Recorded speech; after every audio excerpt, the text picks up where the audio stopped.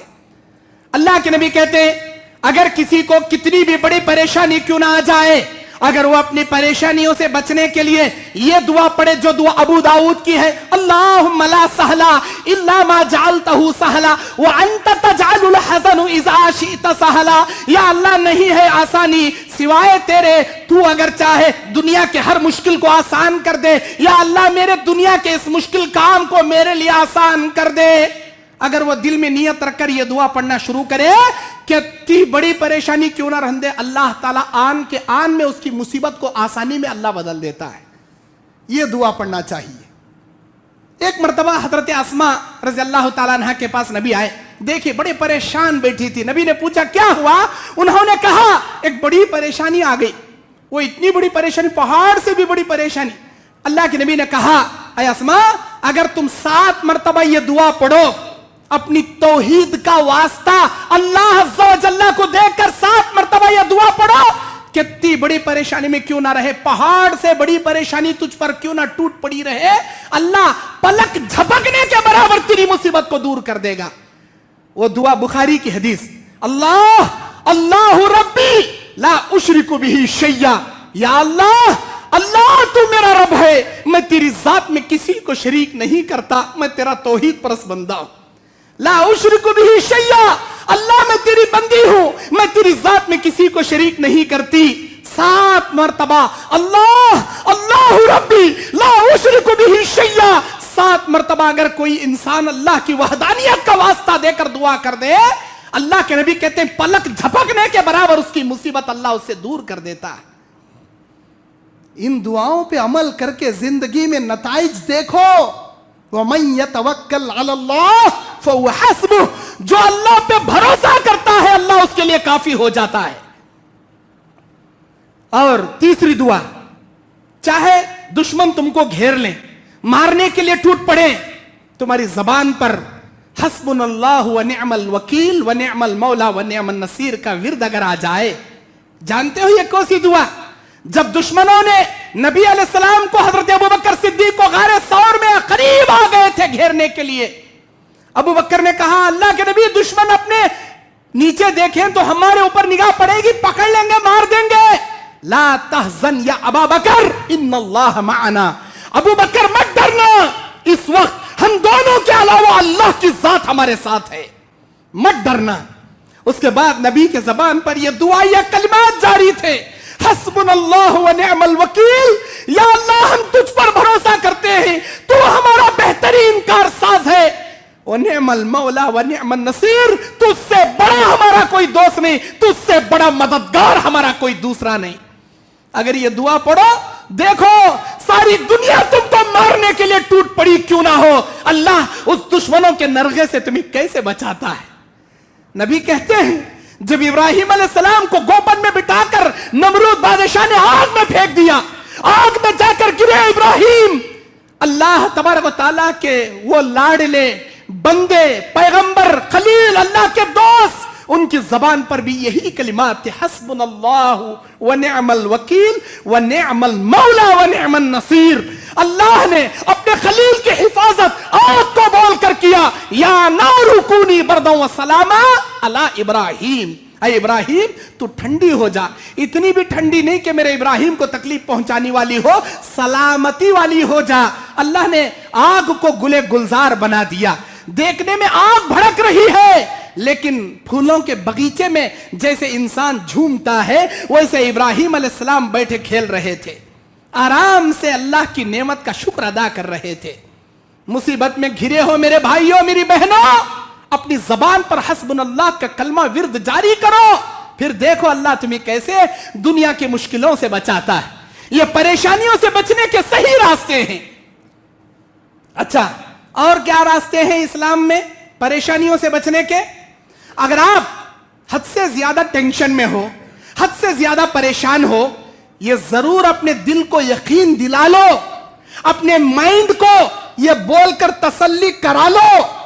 اللہ کہتا ہے قرآن سورہ بقرہ کی آخری آیت میں، اعوذ باللہ من الشیطان الرجیم، لا یکلف اللہ نفسا الا وسعها، ہم کسی انسان کو اس کے نفس سے بڑھ کر اس پر مصیبت نہیں ڈالتے، جتنا اس کی جان اس کا نفس مصیبت کو برداشت کرنے کی کیپیسٹی رکھتا ہے ہم اتنی ہی اسے پریشانی دیتے ہیں، جتنا وہ برداشت نہیں کر سکتا اتنی بڑی مصیبت ہم نہیں دیتے اسے۔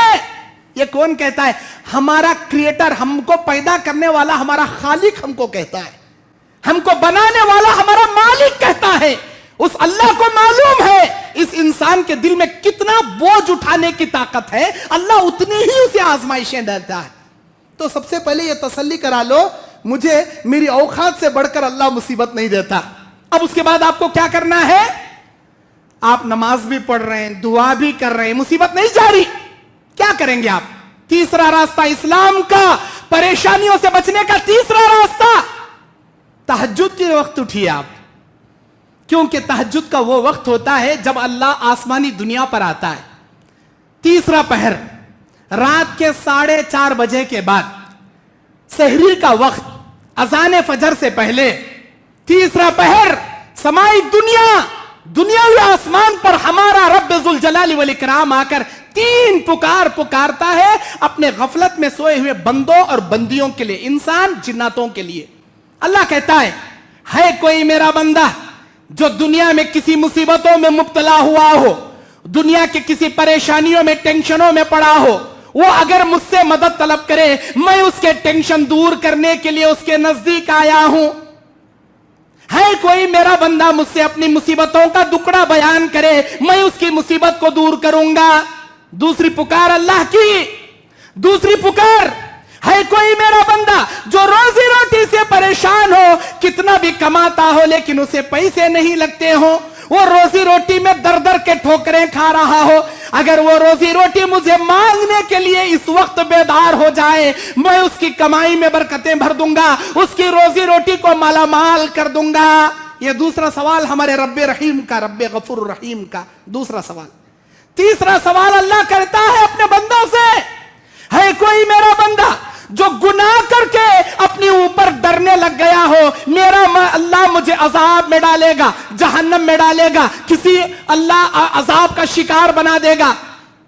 یا عبادی، اے میرے بندو، انکم تخطئون باللیل والنہار، تم رات دن گناہوں پہ گناہ کرنے والے ہو، ثم استغفرتنی، اگر تم مجھ سے مغفرت طلب کر تو، اگر تم مجھے معافی طلب کرو، مغفرت طلب کرو، لغفرت لک، میں تمہیں معاف کر دوں گا، میں معاف کر دوں گا تم کو۔ ہے کوئی مصیبت میں پڑا ہوا اپنی مصیبت کا بیان میرے سامنے کرے، کسی بابا کے سامنے، کسی درگاہ کے سامنے، کسی خبروں کے سامنے جا کر کرنے کی ضرورت نہیں۔ سورہ روم آیت نمبر 52، سورہ نمل آیت نمبر 82، اللہ کہتا ہے انک لا تسمع الموت ولا تسمع الصم الدعاء اذا ولوا مدبرین، نہ کوئی مردہ تمہاری بات سن سکتا ہے، نہ کوئی بہرا تمہاری آواز سن سکتا ہے۔ مردے بھی نہیں سنتے، بہرے بھی نہیں سنتے، پھر سنتا تو کون سنتا؟ ان اللہ سمیع بصیر، وہ اللہ تمہاری آواز سنتا ہے جو سمیع ہے، جو بصیر ہے، جو سنتا ہے، جو دیکھتا ہے اور سنتا، اس کے جیسا سننے والا پورے زمین و زمان مکی و مکہ میں کوئی نہیں، اس کے جیسا دیکھنے والا پوری زمین و زمان مکی و مکہ میں کوئی دوسرا نہیں۔ وہ کہتا ہے ہے کوئی مصیبت میں میرے سامنے بیان کرے، میں اس کی مصیبت دور کروں گا. ہے کوئی روزی روٹی سے پریشان، میں اس کی کمائی میں برکت بھروں گا. ہے کوئی گنہگار مجھ سے مغفرت طلب کرے، میں اس کے گناہ معاف کروں گا. اگر آپ علاج کر کے تھک گئے، اولاد نہیں ہو رہی، ڈاکٹران دوائیاں دے ڈالے، آیورویدک، ایلوپیتھک، ہومیوپیتھک، کون سے علاجاں کر لیے، کیا بھی نہیں ہو رہا، تہجد کی نماز کا الارم رکھ لے، سو جاؤ. 2 رکعت، 4 رکعت، 6 رکعت، زیادہ 8 رکعت تہجد پڑھنا ہے. عشاء کے بعد وتر مت پڑھو، تہجد کی نماز پڑھ کو میاں بیوی دعا کر لے، بیٹھو، پھر دیکھو اللہ تمہاری مصیبتوں کو کیسے دور کرے گا، کیسے تمہارے مشکلوں کو اللہ آسان کرے گا. یہ تیسرا طریقہ. اور چوتھا آخری طریقہ، اگر تم دنیا کے کسی پریشانی میں مبتلا ہو چکے ہو، تم دنیا کی کسی آزمائش کے شکار بن چکے ہو، 1000 کوشش کرنے کے باوجود آپ کی مصیبت آپ سے دور نہیں ہو رہی، نبی کہتے ہیں اس انسان کو چاہیے ہاتھ چھپا کر صدقہ کثرت سے کیا کرے، حد سے زیادہ صدقہ و خیرات وہ کیا کرے. کیونکہ انسان جو صدقہ نکالتا ہے، اس کا وہ صدقہ اس کے اوپر چلنے والی مصیبتوں کو ٹال دیتا ہے. اگر اس کے اوپر کوئی مصیبت نہیں ہے، آنے والی ہے، ابھی نیکسٹ منتھ فیبروری میں، مارچ میں یا رمضان میں آپ کو کرونا اٹیک ہونے والا ہے، آپ نے صدقہ دیا، اللہ اس صدقے کی برکت سے آنے والی بیماری سے آپ کی حفاظت کر لیتا ہے، آنے والی آفت کو آنے سے پہلے آپ کے اوپر سے ٹال دیتا ہے.